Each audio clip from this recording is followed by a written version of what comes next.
আসসালামু আলাইকুম রহমতুল্লাহি বারাকাতু। সবাই কেমন আছেন? আশা করি ভালো আছেন। তো আপনাদেরকে দেখাবো আজকে যে মরুভূমিতে মানুষের যারা বাংলাদেশে আছে বিভিন্ন জায়গা থেকে আসে এই মরুভূমিতে কাজের কথা বলে।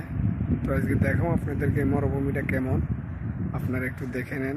মরুভূমি আমার চারপাশে দেখেন, এই যে দেখেন মাঝে মধ্যে একটা ঘর আছে, আবার দেখেন এই যে এখানে একজন আছে, একটা ঘর আছে, মানে এখানে একজন লোক থাকে।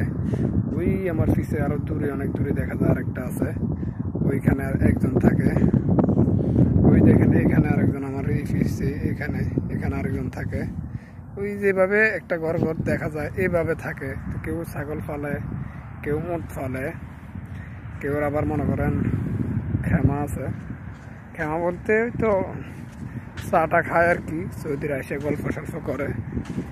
তো এইরকম এসে আপনার মরুভূমিতে মানে পড়ে থাকে বছর কি বছর, অনেক দিকে যায় না, মানে জানার সুযোগ নাই, মানে খাওয়ার সুযোগ নাই, থাকার সুযোগ নাই, বিভিন্ন সমস্যা।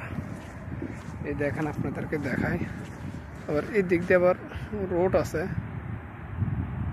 দেখা যায় কিনা জানি না। ওই দেখেন গাড়ি গাড়ি যাইতে আছে। তো যারা আছে এইভাবে আছে আর কি।